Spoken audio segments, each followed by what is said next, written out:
അറബിക്കടലിൽ ചുഴലിക്കാറ്റുകൾ പതിവായതോടെ ജനുവരി വരെ മഴ തുടരുമെന്നാണ് കാലാവസ്ഥാ നിരീക്ഷണ കേന്ദ്രം. ഏറെ ജില്ലകളിലും മഞ്ഞുകാലം ഇല്ലാതാവുകയും മാത്രമല്ല നവംബർ ഡിസംബർ മാസങ്ങൾ മഴക്കാലമാവുകയും ചെയ്തു. കഴിഞ്ഞ 3 വർഷമായി 9 മാസവും തുടർച്ചയായി മഴ പെയ്യുന്ന സംസ്ഥാനമായി കേരളം മാറിയതായി സെന്റർ ഫോർ സയൻസ് ആൻഡ് എൻവയോൺമെന്റിന്റെ റിപ്പോർട്ട് പുറത്തു വന്നിരുന്നു. അടുത്ത ഫെബ്രുവരി മുതൽ ഏപ്രിൽ വരെ മുൻ വർഷത്തേക്കാൾ കഠിനമായ ചൂടിൽ കേരളം പൊള്ളുമെന്നാണ് മുന്നറിയിപ്പ്. കഴിഞ്ഞ വർഷം പാലക്കാടും കോട്ടയത്തും രേഖപ്പെടുത്തിയ 40 ഡിഗ്രിയേക്കാൾ 1 ഡിഗ്രി വരെ അധികം ചൂട് കേരളത്തിലുണ്ടാകും. ഇക്കൊല്ലം രാജ്യത്ത് മഴക്കെടുതിയിൽ ഏറ്റവും അധികം മരണവും ഉരുൾപൊട്ടലും ഉണ്ടായ സംസ്ഥാനം കേരളമാണ്. ആദ്യ 9 മാസങ്ങളിൽ മഴക്കെടുതിയിൽ സംസ്ഥാനത്ത് മരിച്ചത് 550 പേരാണ്. അതിതീവ്ര കാലാവസ്ഥാ പ്രത്യാഘാതം ഇനി അങ്ങോട്ട് കേരളത്തിൽ പതിവ് സംഭവമായി മാറും.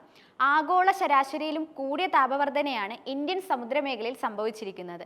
ഇത് സമുദ്രജല താപനത്തിനും വർധന സൃഷ്ടിച്ചതിനൊപ്പം ചുഴലിക്കാറ്റും കടലേറ്റവും തീരശോഷണവും വർദ്ധിക്കാനിടയാക്കി. 9 ജില്ലകളിലായി കേരള തീരം അതിരിടുന്ന അറബിക്കടലിന്റെ ഉപരിതല ഊഷ്മാവ് 28 ഡിഗ്രിയിലാണ്. കാലവർഷ സീസണിലും 26 ഡിഗ്രിയാണ് കടൽ താപം. അതുകൊണ്ട് തന്നെ കേരള തീരത്ത് കാലം തെറ്റിയ അതിതീവ്ര ചുഴലിക്കാറ്റുകളുടെയും കടൽക്ഷോഭങ്ങളുടെയും എണ്ണത്തിൽ വർധനയുണ്ടാകും.